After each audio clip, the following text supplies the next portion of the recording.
지금부터 불기 2568년 4월 14일 대한불교 전체적 강명사 4월 정기도회를 공연하겠습니다.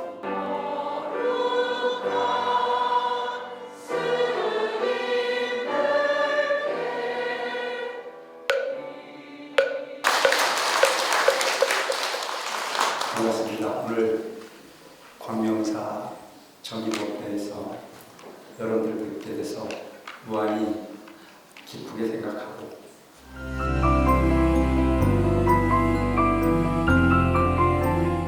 특히 전총무장이신 김광 스님이 주지로 하고 계시는 이곳에서 부처님 법문을 이야기하라고 하지만 딴 데 가면 꽤 잘하는데 여기 오면 떨려가지고 여러분 왜 사십니까? 왜 사세요? 예?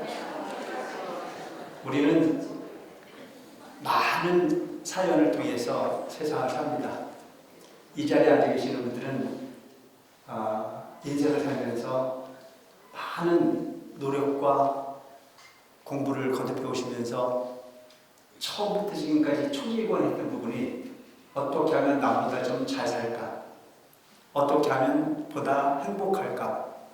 어떻게 하면 보다 넉넉한 그런 삶을 살아갈까? 온갖 고민을 다 하고 온갖 경험을 다 해서 그리고 그 모든 부분이 답을 얻기 위한 마음으로 지금 이 자리에 앉아 계신다고 생각하는데 제 얘기에 동의하십니까? 이 자리에 계신 여러분들, 이 꽃피고 세우는 좋은 날에 온갖 상찬초목이 여러분들 유혹합니다. 향기로 유혹을 하고 눈으로 유혹을 하고 모든 부분이 유혹을 하지만 그 유혹을 뒤로 하고 그보다 더 큰 걸 얻기 위해서 지금 이 자리에 앉아 계십니다. 그 유혹으로부터 이긴 분들은 이 자리에 앉아 계시는 거고 그 유혹으로부터 이기지 못하신 분들은 그곳에 가서 지금 산천초목을 즐기고 있을 겁니다. 근데 그쪽에 가서 즐기는 부분과 그 유혹을 뛰어넘어서 이쪽에서 와서 마음을 내시는 분들이 차이가 뭐냐? 이 세상은 끊임없는 유혹이 반복되어집니다. A냐 B냐 옳은 거냐 그런 거냐 큰 거나 적은 거냐 모든 부분들은 항상 그때그때 선택을 요구합니다. 그 선택을 잘 받아서 그 판단을 잘 하신 분들은 행복의 주인공이 되는 거고 그 판단을 잘못하셔서 결정을 잘못하신 분들은 불행하다고 말합니다. 그러면 이 세상의 삶의 모든 부분들이 A와 B로 이것과 저것으로 판단을 구할 때 그 판단은 내가 한 겁니까? 누군가가 시켜서 한 겁니까? 이것이 불교입니다. 이것이 불교입니다. 그렇게 살고 있는 것이 여러분들입니다. 그런데도 가끔은 헷갈립니다. 되게 해주십시오. 되게 해주는 법은 없습니다. 되는 법을 찾아가는 것이 인생입니다. 되는 것을 선택하는 것이 진리입니다. 그런 세상을 가르쳐 놓으신 분이 부처님이십니다. 부처님이라고 하는 위대한 대성각자가 오시기 전까지만 하더라도 이 세상의 삶은 어떤 신이 존립하고 그 신의 존재의 판단에 따라서 기륭화업이 이루어진다라고 하는 쪽에 생각을 살았던 것이 과거의 모습이었습니다. 신이 있어 마음을 창조하고 신이 있어 너의 생명을 줬고 신이 있어 너의 해와 불행이 존재한다고 믿었던 것이 부처님 이전의 삶의 모습들이었습니다. 부처님께서 사바세계에 오시면서 천성천하 유아 독존이라 일체계고 아당한지라 천상천하에 나올라 준비하고 이 세상의 모든 고통은 나로서 그를 해결하리라고 하는 위대한 인간사는 그것은 부처님만이 천상천하의 유아독존이 아닌 바로 일체의 모든 중생의 삶 중생이 즉 부처요 부처가 끝 중생이라 중생이 깨달으면 부처요 깨달은 그 모습이 진리의 중심에 설 수 있는 그래서 여러분들이 걸어 깨닫지 못한 중생이라고 말합니다.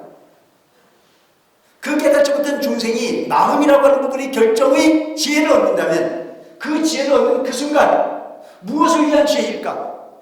있는 그대로의 세상을 볼 수 있는 안목을 갖춘다면 그것을 우리 읽어서 깨달으리라고 합니다. 부처님께서 말씀하신 천상천하 유아독존이란 이 세상에 존재하는 모든 존재는 존재의 가치로서 주인이라고 하는 설파이죠. 여러분들이 세상의 주인입니다. 그래서 이 세상에 존재하는 객관의 세계는 주관이 인식했을 때 존재합니다. 창조주가 따로 있는 것이 아니고 여러분들이 이 세상의 창조주라는 사실을 기억하는 부자로 살아가시 바랍니다. 아시겠죠? 네. 여러분들이 창조주입니다. 내가 왜 창조주일까? 여러분들이 보면 세상은 있는 거요. 여러분들이 보면 보지 않으면 세상은 없는 겁니다. 내 마음을 열면 여는 것만큼 세상이 내 거요. 세상을 내 마음을 닫으면 닫은 것만큼 세상은 좁을 수밖에 없는 것이 세상입니다. 여러분들이 눈을 감고 있는데 누가 와서 적어보라고 가르쳐주면 정상입니까? 비정상입니까? 왜 대답을 안 하세요? 여러분들이 보기 싫은 게 있는데 어떤 게 와가지고 자꾸 귀여워서 눈 떠서 보라고 이야기하면 그래서 그 소리가 들린다면 그 사람은 정상입니까? 비정상입니까? 그 사람을 일컬으면 뭐라 부릅니까? 또라이라고 합니다. 근데 우리는 끊임없이 그걸 요구하고 있습니다. 끊임없이 그 소리를 듣기를 원합니다. 있는 그대로의 소리를 듣기 위해서는 있는 그대로 내가 고요해야 됩니다.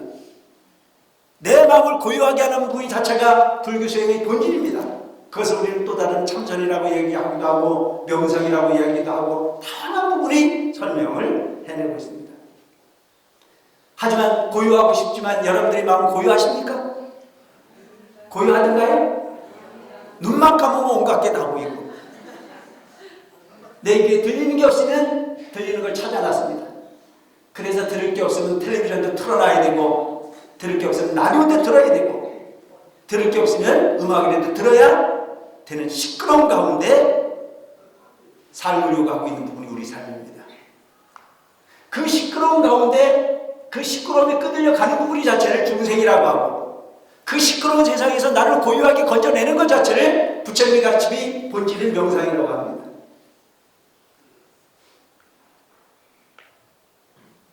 조용한 가운데, 청정한 가운데 이 세상에 있는 그대로 들리고 있는 그대로 볼 수 있는 안목을 우리는 견뎌내지 못하고 있습니다. 왜 그럴까요? 업이 두텁기 때문에 그렇습니다. 우리 업은 어떻게 형성이 되는가? 생각을 통해 말이 이루어지고 말을 통해 행동이 이루어지고 행동이 반복되면 습관이 이루어지고 습관이 반복되어지면 업이 됩니다. 우리는 업고 중생으로 살고 있으면서 본인 스스로가 업에 감겨있다는 사실을 모르고 삽니다. 불교를 한다고 이야기하면서도 오직 귀로 듣는 불교만, 기억하는 불교만 그렇다더라라고 하는 시대에 매달려 불교를 구하려고 하는 자가 많습니다. 내가 듣기로는 내가 모셨던 큰 스님께서는 가끔 그런 말씀을 하셨습니다. 식도 필요한 것만큼 필요하지만 식이 다라고 하는 사실은 아니다. 식으로서 세상을 보려고 하지 마라. 식은 세상을 사는 약속이고 세상을 사는 방법일 뿐이지만 그것이 목적지가 될 수는 없다. 여러분 식자우안이라는 말 들어봤습니까? 네? 식자우안이라 아는 만큼 편해야 되는데 아는 만큼 편하지 않고 아는 만큼 괴롭습니다. 한 가지 예를 하나 들어보면 옛날이나 지금이나 결혼을 한 사람들은 하나같이 공통적으로 하는 이야기가 있는데 그게 뭐냐면 쏘갔다는 겁니다. 인정하십니까? 나는 그래서 안 했습니다. 애나 지금이나 결혼을 하시는 분들은 하나같이 다 쏘갔다는 이야기를 공통적으로 합니다. 저 옛날에는 쏘볼 수 있었어요. 왜? 중매쟁이가 중매에서 결혼했으니까. 그래서 과거에 중매쟁이가 중매에서 결혼한 사람 치고 안 쏘은 사람이 하나도 없습니다. 다 쏘았대요. 근데 요즘에는 본인이 연애를 몇 년씩 하고 그리고 수많은 부분을 같이 경험해보고 그리고 결혼을 해가지고도 쏘갔대요, 안 쏘갔대요? 안 쏘은 사람이 없어요. 다 쏘갔어요. 그 왜 쏘갔을까요? 자, 그것은 과거에는 중매장이한테 속았지만 요즘엔 누구한테 속았어요? 네? 옛날에는 중매장이한테 속았댔지만 요즘엔 자신에게 속았다라고 하는 얘기를 하는 사람도 있습니다. 꽤 수준 있는 사람입니다.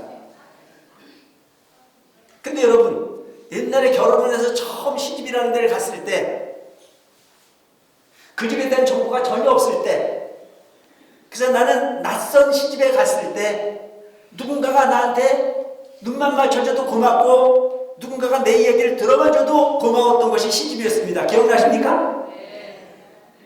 근데 조금 살고 나면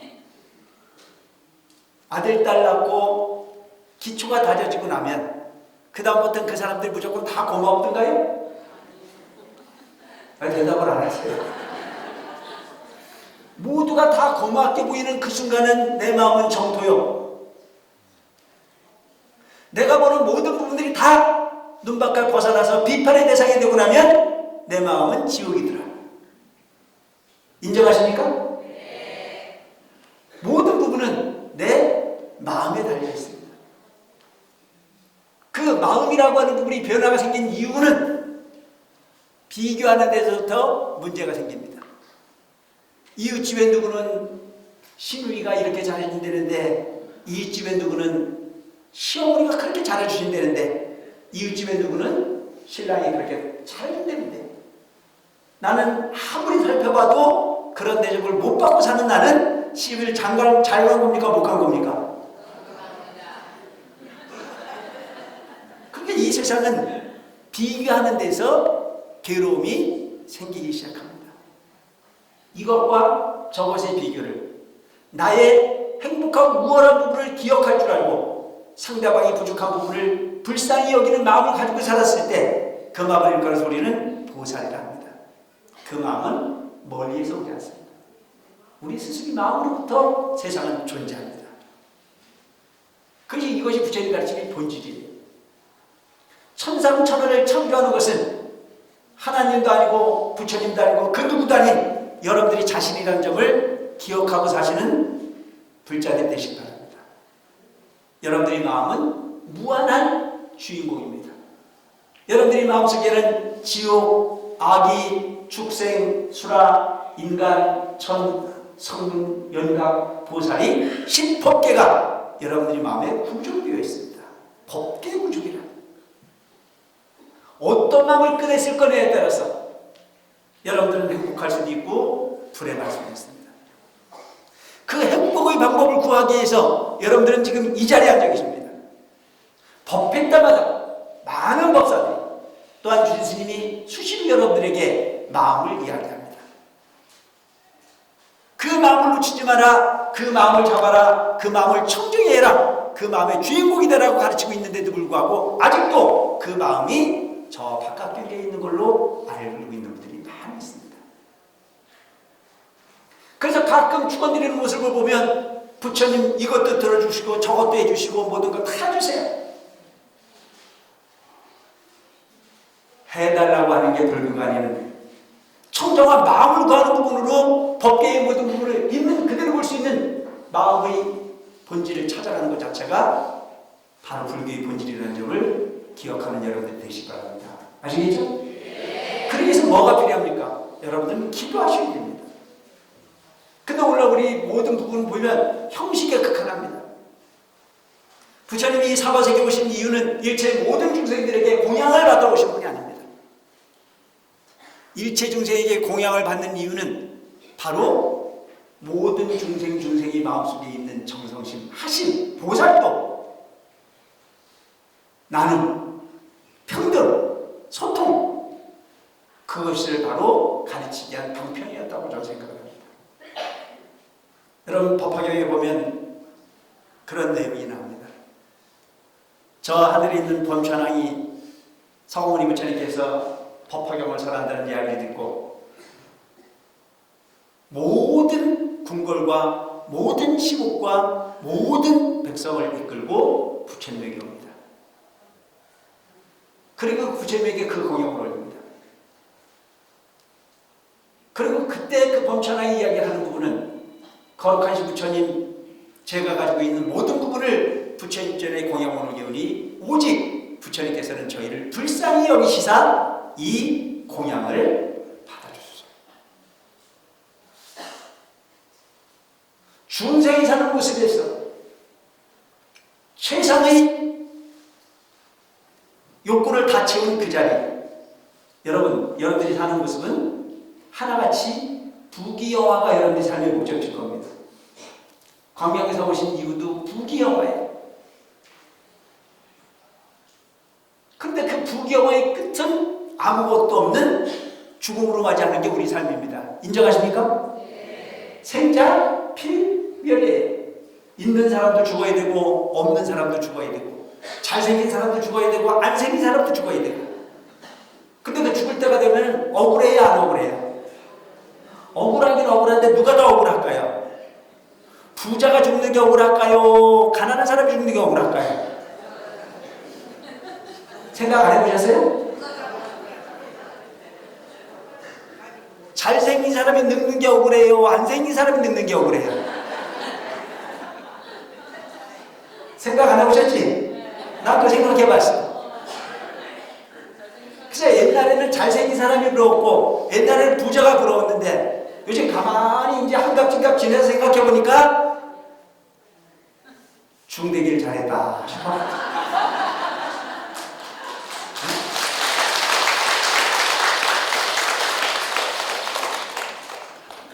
우리가 목적으로 하고 있는 그 부귀영화는 최상의 목적지에 갔을 때 있는 자나 없는 자나 잘생긴 자나 못생긴 자나 똑같이 그 문턱을 통과하지 않으면 안 되는 것이 우리 인생. 그래서 우리는 공술에 올 때 아무것도 없이 왔고 갈 때 아무것도 없이 가는 겁니다. 바로 범찬왕이 가르치면 바로 그겁니다. 우리가 사는 세계의 궁궐은 아무것도 아니지만 그것도 큰 거지만 저 하늘 세계의 궁궐은 그리고 그 범찬왕은 우리 삶하고 비교할 수 없는 행복한 삶의 모습이었을 겁니다. 왜냐하면 우리가 사는 100년이 저 범천이 사는 하루랍니다. 거기에다 치면 우리는 범천이 우리를 내려다보면 어때요? 어떤 존재예요? 하루살이잖아요. 여러분들이 하루살이를 보면 불쌍해요, 안 불쌍해요? 불쌍해요? 아무 생각 없었어. 그냥 날파리는 날파리고 나는 나라고 생각했었는데 이게 생명이라고 하는 부분을 통해서 계산해 보니까 참 하찮은 삶이야. 그런데 그 날파리는 끊임없이 내 눈에 아른거리면서 나를 괴롭혀요. 그래서 그 날파리가 날아다닐 때 날파리를 잡아야 안 잡아요? 불쌍해서 봐줬어요? 전혀 불쌍하지 않았어요. 나를 괴롭힌다는 이유 하나만으로 그걸 하찮게 대했을 뿐이에요. 근데 그 날파리가 재밌는 게 내 눈에 왜 자꾸 날아와가지고 눈에 들어갈까 하고 생각해봤더니 걔도 내 눈에 찾아 들어오는 이유가 살라고 온 거예요. 내 날파리한테 물어봤다니까. 왜 걔는 내 눈을 파고들었을까요? 내 눈이 보니까 촉촉한 물이 있어. 그래서 그 습기를 더하고 싶은 마음으로 날파리가 날 찾아왔던 거야. 내가 이거 과학적으로 증명된 거 아닌데 내 생각이야 그냥. 그래서 그 날파리를 한참게 쫓아다니는 부분을 잡으려고 그러면 이게 도망을 가야 안 가야? 살려가는 본능은 나나 그 날파리나 다름이 없는 부분이다. 그런 면에서 봤을 때 그 날파리가 나를 괴롭힌다는 이유 하나만으로 죄의식도 없이 무조건 잡거나 그를 죽이려고 하는 부분이 많아요. 우리 스스로가 죽인다는 생각도 없이 귀찮다는 이유 하나만으로 그렇게 제어해왔던 것이 우리 삶이랍니다. 저 천상세계에서 우리가 사는 모습을 보면 날파리 생명과 우리 생명이 뭔 차이가 있을까? 그렇게 얻은 범천왕의 자리를 부처님전에 공양을 올려도 아깝지 않을 만큼 진리는 귀한 거다. 부처님이 한 말씀이 그만큼 귀한 거요. 법화경의 한 구절이 그만큼 귀하다라고 하는 부분을 알고 가는 불자였으면 좋겠다는 생각입니다. 아시겠죠? 이 자리에 앉아 계신 것만으로 여러분은 엄청난 가피의 주인공이신 것이다. 그럼 이렇게 어렵게 얻어진 부처님과의 인연 어떻게 보내야 될까? 경전을 독송하는 것도 중요하고 강의를 듣는 것도 중요하고 법문을 듣는 것도 중요하고 모든 부분이 다 중요하지만 그 중에 가장 중요한 부분은 여러분들이 마음을 여러분들이 마음대로 할 수 있는 능력을 키워가는 것이 중요하다. 생각을 없애고 싶으면 생각을 없애고 보는 것을 차단하고 싶으면 차단하고 듣고 싶은 것을 차단하고 싶으면 차단할 수 있는 여러분들이 되어야 됩니다. 근데 그걸 차단하는 모든 부분은 여러분들이 바깥에 있습니까? 여러분들이 안에 있습니까? 그것을 걸어 우리는 마음이라고 따라하세요. 마음. 그 마음은 내 안에 있어요? 내 밖에 있어요? 내 안에 있어요. 근데 내 안에 있는 내 마음도 내 마음대로 돼야 안 돼요? 근데 그 마음 때문에 싸웁니까? 내 마음 바깥에 있는 놈하고 싸웁니까? 아니 누구하고 싸워요? 자신하고 싸우는 사람은 꽤 괜찮은 사람이야. 누구하고 싸워? 영감하고 싸우지. 근데 영감하고 싸우는 이유를 보지는 뭐냐면 당신이 왜 내 마음에 안 들게 하냐 이거예요. 내가 하는 게 옳은데 네가 하는 게 틀렸는데 왜 내 말을 안 듣느냐고 해서 싸웁니다. 혹시 나 때문에 싸운 사람 있어요? 여러분 지금부터는요 영감 때문에 억울하지 말고 여러분들 스스로에게 속은 부분을 억울하게 생각하는 분자로 살아가시기 바랍니다. 아시겠죠? 네. 그러려면 집에서 영감한테 잔소리할 시간 없어. 방과 오면 어디 와야 돼? 광명사 와야 돼. 왜? 뭐 찾으러? 마음 찾으러. 그래서 여기가 뭐 하는 데냐? 마음 찾는 곳이에요. 여기가 마음 닦는 곳이에요. 그래서 여러분 마음을 닦는 부분이 다음에 불교의 본질입니다. 여러분들이 마음을 여러분들 스스로가 여러분의 마음대로 할 수 있도록 하기 위해서 공부하는 것이 바로 방명사다. 이러한 이야기는 옛날부터 지금까지 많은 이야기가 있습니다. 옛날에 당나라 중기에 중국 북주 고령사라고 하는 절이 있었습니다. 이곳에는 계현법사라고 하는 삼장법사가 계셨습니다. 계현법사. 경율론에 능했어요.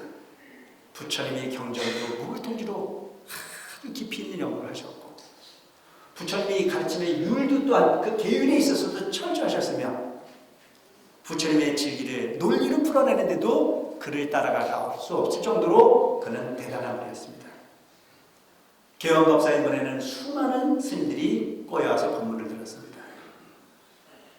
어느 날 계현법사의 제자 중에 심산선사라고 하는 아주 잘생긴 스님이 출가를 하셨습니다. 근데 이 심산선사는 출가를 할 때 내 마음을 내 마음대로 하고 신령스러운 우주의 주인공이 되고 싶은 마음에 출가를 했는데도 불구하고 그 스승의 가르침을 아무리 깊이 있게 공부를 하고 그 스승의 가르침에 최선을 다해도 아는 건 알아지지만 지킬 것과 지키지 말아야 될 건 알아지지만 마음이 맑아지는 모습을 경험하지 못했습니다. 수년을 계현법소의 문에 머물러 있던 신찬선사가 어느 날 계현법사에게 이야기를 합니다. 큰 스님, 저는 마음을 구하고자 출가를 했지만 항상 마음이 맑지 못합니다. 청정한 마음을 구하고 싶습니다. 있는 그들이 세상을 볼 수 있는 나를 만들기 위해서 수행이 필요합니다. 저한테 수행이라고 하는 부분의 장리에 마음이 맑아지는 비결을 가르쳐달라고 하지만 계현법사는 수행에 능한 사람은 아니었던 모양입니다. 이 육신 머지않아 무너질 것이고 이 삶은 곧 존재감이 없는 삶이 되고 말 건데 여기에서 허송세월을 할 수 없습니다. 마음을 구하는 것으로 길을 떠나고자 합니다. 그때 그렇게 신찬선사가 가고자 자기 주장을 굽히지 않았을 때 계현법사가 뭐라고 얘기하냐면 집 나가면 개고생이다. 여기가 좋은 줄 알고 여기 머물러 살아라고 강요를 합니다. 스승이 하도 붙들어도 신찬 선사는 출가의 의미가 이 고기 덩어리 하나, 이 육신 하나 아니라는 구하기 위해서 출가한 게 아니기 때문에 스승이 붙잡는 부분이 많고 몰래 절을 떠납니다. 그리고 그가 간 곳은 백장 해해선사의 문화에 들어갑니다. 그리고 가서 수행의 경지를 공부합니다. 소위 마음을 닦습니다. 여러분 탁월한 선택을 하신 겁니다. 왜냐하면 불자들에게 4박 5일씩 한 달씩 풀어놓고 관세음보살을 불러가면서 마음 찾으라고 하는 것은 부인사밖에 없습니다. 인정하십니까? 네. 그걸 눈치채는 분들은 꽤 발전하는 분들이에요. 그냥 이절이나 저절이나 부처님 모셔놓은 부분은 똑같지만 그 행하는 목적이 어디에 있는지는 분명히 알고 갈 필요가 있습니다. 우리는 일찍이 상호로박 대비사님이 가르침이 아니었다면 어찌 성과 속이 차별 없이 수행에 매진할 수 있으며 숨과 속이 차별할 수 없이 성부를 이야기할 수 있을까요? 그것은 거룩하신 상호로박 대비사님이 구인사를 창건하셨고 천태력을 충창했기 때문에 가능한 부분이라고 생각합니다. 그래서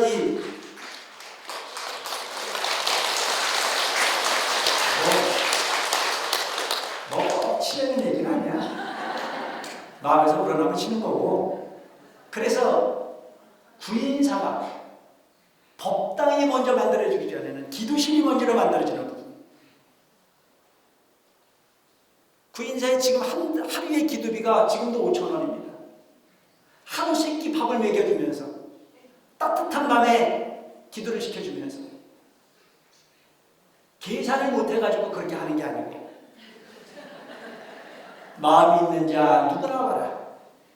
마음이 있는 자 성부를 중심으로 마음을 닦아라. 그렇게 하기 위해서 구인사의 스님들이 손톱이 깨져라 농사를 짓고 손이 얼어 빠져라 밥을 지어서 신도들에게 나눠드리는 공간이 구인사입니다. 인정하십니까?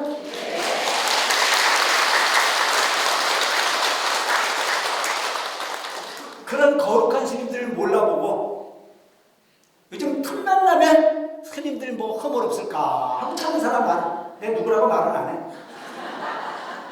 내가 그런 얘기 나올 때마다 하는 얘기가 뭐냐면 너나 잘하세요. 너나 잘하세요.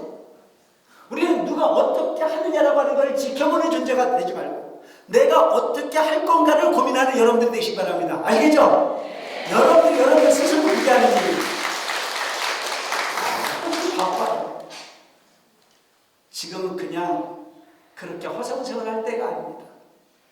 순간순간 내 마음 바뀌는 부분을 내면으로 나를 구제하지 않으면 내 마음 한번 쳐다보지도 못하고 죽음의 문턱에 다가설 수밖에 없다고 하는 걸 꼭 기억할 필요가 있습니다. 그래서 저 원효대사께서 하신 말씀이 오라오라 손짓하는 극락에 다가오는 사람이 없고 오지 마라 손살아치는 지옥에는 문장공시를 이루는구나. 여러분 지옥을 가는 것도 여러분들이요 극락을 가는 것도 여러분들의 선택이라는 점을 꼭 기억하시기 바랍니다. 아시겠죠? 감사함을 감사함으로 볼 줄 알고. 그래서 여러분들이 구인사 가서 기도할 때는 죽비를 좀 맞아도 괜찮아요. 왜? 기도하러 왔으니까. 근데 요즘엔 고소하려고 된대요. 죽비를 맞았다고. 꼭 그런 건 아니야. 자다가 잠을 깨워주면 고맙게 생각해야 되는데도 불구하고 재수없게 자는 사람 깨운다고 뭐라고 하는데 기가 막힌 일이에요. 전도봉사에 빠져도 보통 전도봉사에 빠지는 거예요. 우리 광명사는 그런 사람 하나도 없어. 여기 수준이 있으니까. 그래서 신천선사는 백장해 선사의 문화에 들어가서 훨씬 우리가 지금 관세음보살을 부르듯 수행을 했습니다. 그리고 수년을 열심히 정진한 가운데 물로 깨달음을 얻었습니다. 이것이 마음이구나. 청정해진 마음으로 법계를 굽어볼 수 있는 깨달음을 얻고 난 이후에 너무 기쁜 마음에 신찬선사는 고민했습니다. 어떡할까? 과거의 인연을 생각해보니 나를 참 귀하게 생각한 스승이 하나 있었는데 그 스승은 바로 계엄법사. 이 스승은 경율론에 능하긴 하지만 이론적인 부분은 능하긴 하지만 마음을 구하지 못해 아직도 호성생활을 하고 있는 그 스승이 너무나 불쌍해 보였고 그 스승이 너무 고마웠습니다. 스승의 은혜를 갖고자 하는 마음으로 신찬선사는 본인이 본래 머물렀던 고령사로 돌아갑니다. 스승은 그 제자가 깨달음을 얻어왔다는 생각을 하지 않습니다. 그래서 이 제자는 스승한테 가서 엎드려 절을 합니다. 스승님, 제가 먼 길 돌아 다시 스승님을 찾아왔습니다. 그러니까 개엄법사가 하는 얘기가, 옛날에 이놈이 날 버리고 갔어요, 안 갔어요? 심리도 못 가서 발병 날 줄 알았는데 한참 잘 견뎌가지고 왔어요. 그래서 물어봤어. 어디 가서 뭔 짓을 하고 왔냐? 그러니까 신찬선사가 거기에 대고 스승님 문안을 떠나서 그야말로 이곳저곳 하염없이 세월만 보내다가 왔습니다. 참 겸손한 거예요, 그게. 그러니까 개엄법사가 자기 제자한테 뭐라 그러면, 거봐라 이놈아, 집 나가면 개고생이지. 너 호성세라고 갔다. 그러니까 옛날로 치면 바로 높은 자리, 좋은 자리를 줄 텐데, 옛날에 내 속 속이고 날 버리고 간 너놈은 절대 인정할 수 없다고 해가지고 내쫓지는 않고 불이나 떼고 목욕물을 데피고 허드렛 일이나 하라고 소임을 알아줍니다. 그때부터 신찬선사는 목욕물 데피고 불 떼고 허드렛 일을 하면서 소일을 하고 있었습니다. 어느 날 개엄법사가 신찬아 불러서 내가 목욕을 좀 하고 싶은데 목욕물을 좀 준비를 하거라. 신찬선사가 목욕물을 차뜻하게 덤벼놓고 그리고 스승에게 목욕물 덤볐다고 보고를 합니다. 스승이 물에 들어가서 목욕을 하면서 딴 데는 다 혼자 닦을 수 있는데 주지 스님도 이게 고민일 거예요. 등어리를 혼자 못 닦아가지고 참 고민입니다. 저도 그래요. 그래서 요즘에 이태리 타올이라는 게 나와가지고 그렇게 도움을 받긴 하는데, 그래서 이 개엄법사가 등을 누가 좀 밀어줘야 되는데 밀어줄 사람이 없어요. 그래서 신찬을 부릅니다. 신찬아 어서 내 등을 좀 밀어라. 그때 신찬선사가 개엄법사의 등을 밉니다. 그러면서 시를 하나 짓습니다. 호호 법당인데 불무 영화미로다. 신찬 그 개엄법사의 몸이 포동하게 아주 좋았던 것 같아요. 그러니까 등을 밀면서 법당은 좋고 좋은데 불무영험이라 부처가 영험이 없구나. 그러니까 개엄법사가 그 얘기를 들어보면 참 희한한 얘기거든요. 긴가민가 하고 있다가 등을 밀어주는 신찬선사의 얼굴을 한번 쳐다보고는 희한하다 하고 돌아섰는데, 거기다 다시 신찬사가 또 하나의 구절을 갖다 붙이는데, 불수 무영이나 차는 방광하는구나. 부처가 영험은 없는데 방광을 할 줄 아는구나. 뭐 같은 게 있다. 그렇게 해서 목욕을 끝나고 난 이후에 그냥 개엄법사의 마음속에는 내가 지금 햇소리를 들었나 하는 생각을 가지고 의문을 다하고 있던 차에 시간이 한참 지나고, 그러고 난 후에 다시 개엄법사가 창문이 반쯤 열려진 가운데 따뜻한 햇살이 들어오고, 그 햇살이 들어오는 가운데 경전을 펼쳐놓고 읽고 있었어요. 그때 신찬선사가 차를 나려가지고 스승에게 갖다 냈어요. 스승님 차 드십시오. 그때 마침 벌이 한 마리 창문을 통해 들어왔다가 밝은 곳으로 나가려고 날아가다가 벌이 열려진 창문은 두고 닫혀진 창문을 열려있는지 알고 가서 들여받으니까 지가 날아가다가 지가 들여받았는데도 아파요, 안 아파요? 그래서 기절을 했어요.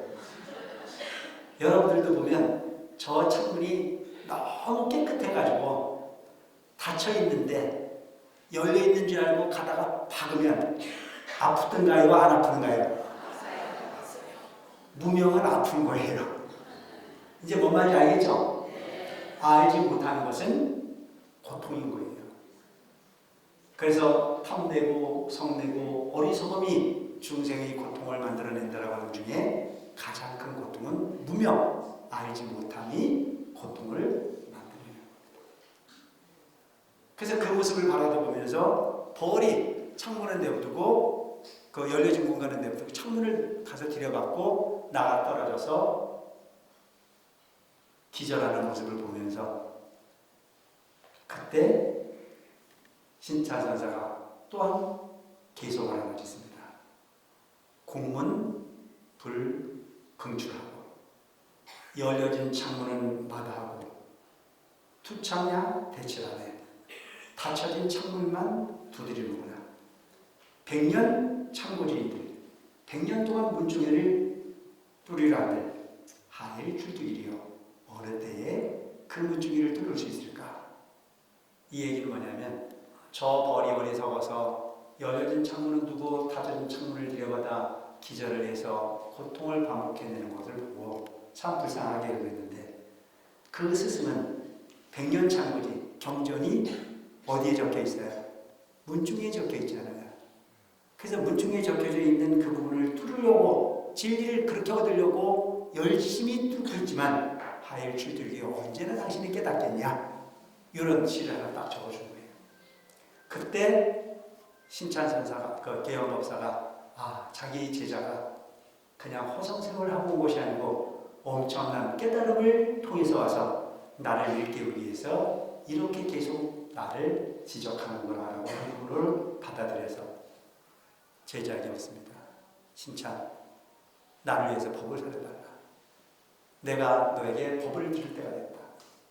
그래서 신찬 선생에게 법단을 마련하고 스승이 그 법단 밑에 앉아 신찬 선생에게 법문을 듣습니다. 그 법문의 내용이 어떤 거냐면 영광동로하야 현탈근진하니 최고진상하야 불구문자이다. 신성무영하야 본자원상하니 단일명을 망연하면 즉시 열애이니라. 즉 신령스러운 빛이 홀로 빛나 여러분들이 마음속에는 신령스러운 빛이 있어요. 그 신령스러운 빛이 마음입니다. 그래서 그 신령스러운 빛이 홀로 빛나서 근진을 벗어나니 근진을 벗어났다는 얘기는 뭐냐면 육진, 육근이 육진을 벗어났다는 얘기예요. 안이비설신이가 있는데 안이비설신이 대상인 모든 부분을 전부 다 차단해서 고요해졌다. 봐도 보는 거에 물들지 않고 들어도 듣는 거에 물들지 않고 코름 냄새마다도 마음을 뺏기지 않는 여러분들이 된다는 그 빛이야말로 가장 신령스러운 빛일 수 있습니다. 아시겠죠? 그런데 여러분 눈으로 보는 순간에 판단이 일어나요? 안 일어나요? 보는 순간에 이쁜 게 오면 보고 싶네. 미운 게만 보기 싫네. 누가 내 칭찬을 하면 더 듣고 싶네. 누가 내 욕을 하면 죽이고 싶네. 너무 제가 미안하나요?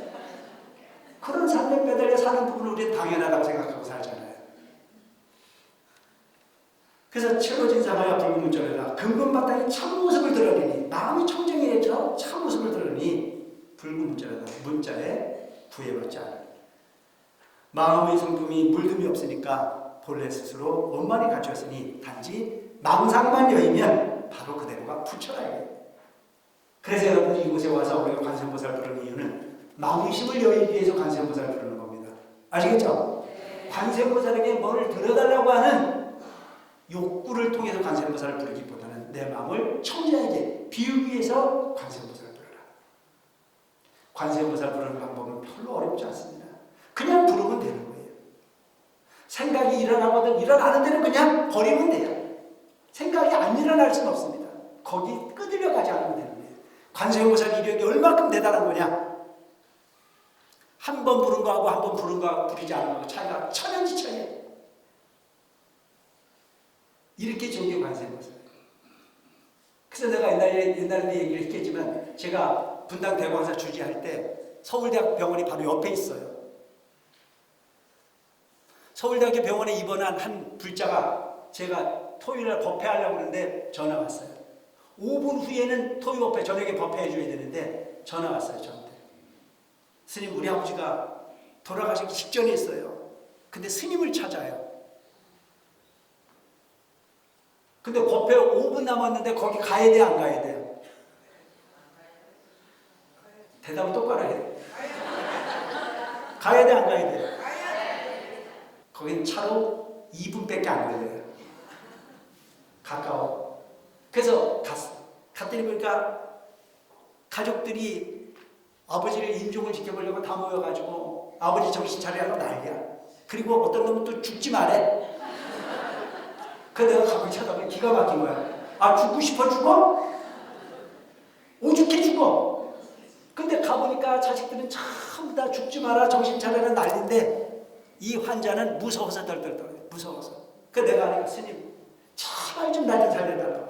날 좀 무섭지 않게 해달라고. 그 왜 그러냐더니 까만 갓을 쓴 사람이 자꾸 나를 와가지고 목을 주고 데려가라는데 어떻게 좀 해달라고. 그 거기다 내가 뭐라고 했냐면 내가 관세음보살 보내요. 관세음보살. 교인들한테 관세음보살 부르라 그랬어.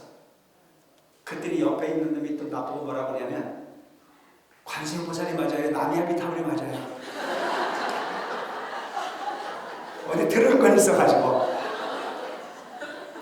근데 내가 관세음보살 부르라고 얘기를 했는데 나미아비타불로 바꾸면 난 영험이 있어 없어? 대답 똑바로 해. 아니 내가 그래도 철학이 있지. 그래서 내가 뭐라고 했냐면 관세음보살 부르면 돼. 그리고 숨 떨어지거든 그때 나미아비타불 부르면 안 늦어. 내 잘 가르쳐줬죠? 왜냐? 죽고 난 다음에 나미아비타불에 의지하지만 사사고통은 관세음보살이라고 배웠잖아. 그리고 우리는 관세음보살 큰 스님께서 관세음보살 부르면 모든 부분이 고통으로부터 자유로울 수 있다고 항상 말씀하셨거든요. 관세음보살을 밀고 갔어요.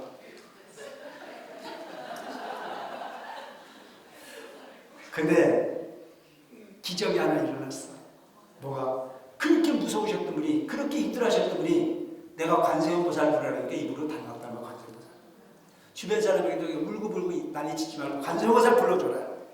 근데 갑자기 이제 막 임종하려고 하는 그 입원실이 갑자기 막 관세음보살로 막 소리가 나기 시작했어.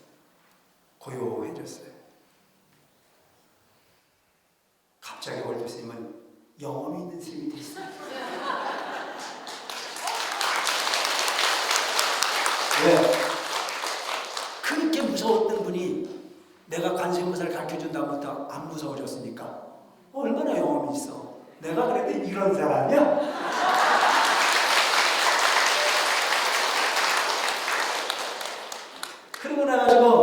그러고 나가지고 한참 지냈는데 내가 계속 있어서는 안 되잖아요. 나도 법회 보러 와야 되죠. 그래서 거룩하게 한마디 더 했어. 또 찾거든 연락했는데 또 오겠다. 난 이렇게 착한 사람이라니까. 그래서 그렇게 얘기를 해놓고 올라와서 법회 보고 그 이튿날 밤이 됐는데 전화 왔어요. 우리 아버지 돌아가셨다고. 나는 저 아버지 죽어서 그렇게 좋아하는 놈을 처음 봤어요. 아버지가 돌아가셨는데 슬프지가 않아. 너무 좋아해. 그래서 제가 또 그곳에 내려갔어요. 하는 얘기가 아버지가 너무 힘들었었는데 스님이 가르쳐주신 관세음보살 부르고 난 이후에 고요하게 지내시더니 그 이튿날 정신이 돌아오셔가지고 어저께까지만 하더라도 저승사자가 잡아서 무서워 죽을 뻔했는데 꿈속에 아주 이쁜 꽃차가 와가지고 서울대학교 병원에 앞에서 차를 내놓고 걱정하지 마라. 좋은 차 타고 2차 타고 좋은 데 갈 거라고 그렇게 선언을 했다는 거예요. 내가 이런 사람이야.